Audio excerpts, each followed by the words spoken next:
All right. This podcast is my personal fucking nightmare. We're going to go from talking about how the Celtics are so dominant that the only nitpick I have is that it's boring how dominant they are, to talking about how the Lakers are a fucking poverty franchise that needs to be sold to real ownership. Tyler, since the last time we recorded, the Lakers missed out officially on Dan Hurley. It's been some back and forth between Shams and Woj about exactly how interested they were in Dan Hurley, but clearly they flew him out to try and hire him. They made him an offer and he turned it down for a public university job at the University of Connecticut, the Lakers being outbid by public fucking colleges. I feel horrible as a Lakers fan about this. I feel embarrassed. I was actually angry. It's a little bit of fuck Dan Hurley, fuck Woj for me. But how do you feel about this? And what moment is this for the Lakers franchise? Yeah, I think people are saying, oh, the Lakers have lost their luster. The job isn't as appealing as it was. And I think that's been the case for a while now. I don't think that's just something, that you can take from this, because I honestly think this. I think Dan Hurley price surged the Lakers. I think that's clear as fucking day. I think he had no legitimate interest in being the Lakers head coach. He just wanted to, run those negotiations up so he can run up those negotiations with UConn. And it's plain as day. And Shams, to his credit, he called that shit out, which shocked me. Right? too. Like, yeah, because he my dog put on his leather jacket on a June morning. It was like, it's time for me to set the record straight. Motherfuckers were coming at my name. And he went on his show and he flat out said, you have to question if this was done in good faith. Like, bro, and that's heavy for him, because the implication there is, Woj, we need to call your integrity into question here for what just happened. That's exactly what he was saying there.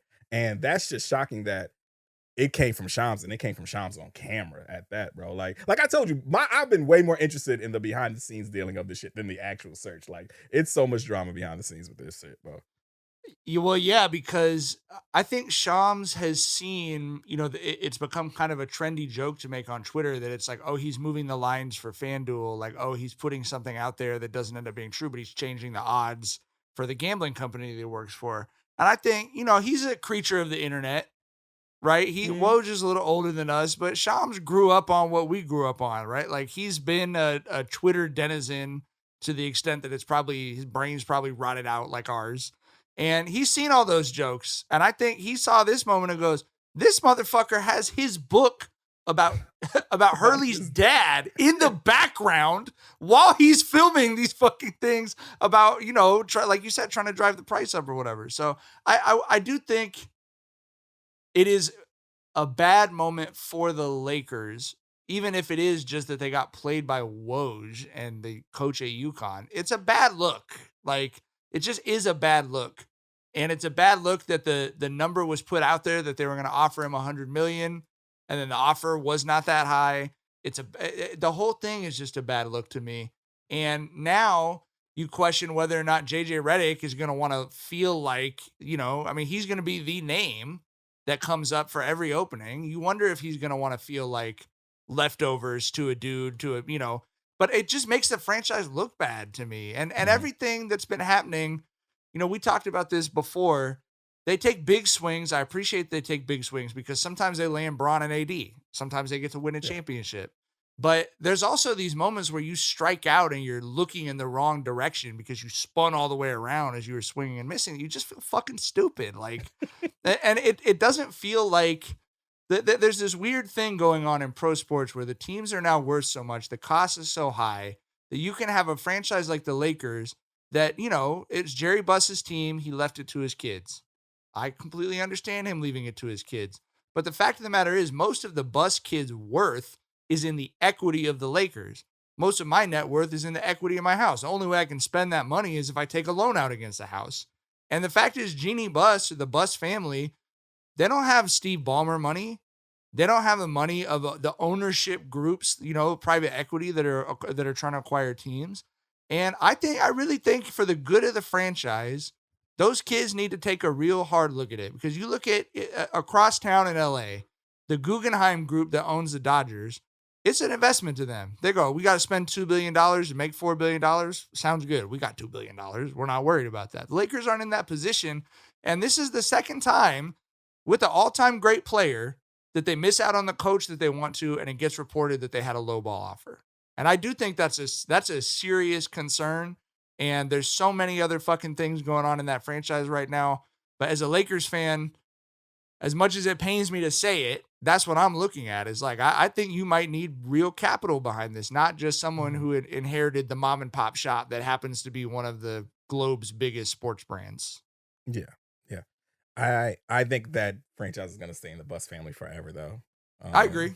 Yeah. So, I mean, but yeah, to what you said, like Ballmer has fucking Microsoft money, right? Like he created the fucking operating system that the whole world runs on, that the whole corporate world runs on, and they are just making money off jersey sales and tickets and popcorn. You know what I mean? So yeah, it's for sure levels there, but yeah, it's I don't know.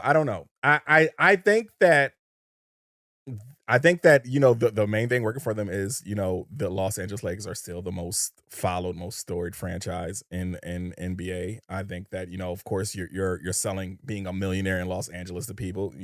There's only like 3 teams that are free agent destinations, and the Los Angeles Lakers are one of them. And the Clippers are actually working their way there, leaning on the back of being in Los Angeles as well. Right. But yeah, it's I don't know. I don't think the Lakers are ever. I think the obituaries that people write on the Lakers luster being, long gone are just, I don't buy into them. I think the Lakers are going to always be a legit, a player in the field. I agree, but I think what you want to get back to as a fan, or if you're in the organization, is you want to get back to the consistency that they had under Phil Jackson, Pat Riley. You want that figurehead in place. You want the stars in place. You want the stars to know that if they go somewhere, it's going to be a plus for their career, right? Mm-hmm. And right now, what it feels like for coaches and for players, you're looking at the Lakers, and there is that little stink of like, why would I want to get involved in that? So I agree with you. There's still enough prestige that they're going to put teams together that can contend sometimes. I do think they'll always have stars on the team for sure, but that's not enough. And it's not going to be enough, as we've talked about, with the direction that the league is moving with the hard cap, that it can't just be an injection of capital. There has to be a consistency in your franchise to draft well, evaluate well, do free agency well. And I don't know. I don't what. So, okay. So as a Braun fan, coaching wise, are we just back to JJ Redick as the next Pat Riley? I mean, fucking, it looks like that's gonna be the move anyway. I don't know. It depends on what JG. Like I said, the whole back behind the scenes shit. Like I cannot wait for someone to give us a write up on that, because I'm intrigued by all the behind the scene workings with all this. But I could see JJ walking away from it, bro. I could see JJ turning it down. That wouldn't shock me. Me too. Yeah. You want to coach a team? Hell yeah. Let's run it up. Because I will not give a fuck what y'all say. I want to be here for half a season. Get me fired. Get me fired and pay me for 5 years, please. All I want to know is what the guaranteed money looks like. That's all I give a fuck about. Josh, we got anything in the chat? Yeah, so we have a couple things. First off, Miles French said that Mike sounds like he's at a funeral. So very sad night for you, Mike. I think chat can tell. I'll be honest with you. Most funerals I've been to, I had a much better time at than watching this fucking game, bro. I go to a Long Beach sports legend's funeral. He lived a great, full long life. We all there. It's a party. You know what I mean? There's something to celebrate a life, and I got nothing. I got nothing to celebrate from this game. All right. Well, chat, think of something worse than a funeral, if you can, if anything. Also, Patrick Duru Jr. says, Shams and Woj not acknowledging each other at all makes this shit so hilarious, which I agree with. Yes. And Elijah Newsom said, I don't know if JJ is even the guy. They might need to try and get Sam Cassell or something. Your thoughts on Sam? I think they're going to go after JJ really hard. And I think that it will be public. I mean, you talk about it, it's somewhat embarrassing to have Dan Hurley turn you down, but I think you can always come back to what Tyler said. He was just using you as the prestige franchise that you want to be to drive up the price for UConn, which we were talking about this in the group chat too, Josh. Like, I hate it as a Lakers fan, but I understand it from Woj and from Dan Hurley's perspective. If I could make some bullshit up and get Tyler an extra $20 million, I would do it without question. Yeah. Oh, for 100%. Sure. Yeah. Oh, sorry, the volume. The Lakers are thinking of hiring Dragonfly Jones as their head coach. Don't get us into a beef with Bill Simmons and the Ringer. Well, that's the last thing we need. Jackson has ties over there. It could get ugly. It could get ugly. We're this close to crowning an NBA champ. And with the action heating up on the court is even hotter at DraftKings Sportsbook, an official sports betting partner of the NBA. And DraftKings Sportsbook has you covered every step of the way with same-game parlays, live betting, odds boosts, and so much more. Don't miss out as the NBA postseason winds down. It's super easy to get started with DraftKings if you're a first-timer. Try betting on something like a team to win. Go to the DraftKings Sportsbook app, select your team, and place your first bet. It's that simple.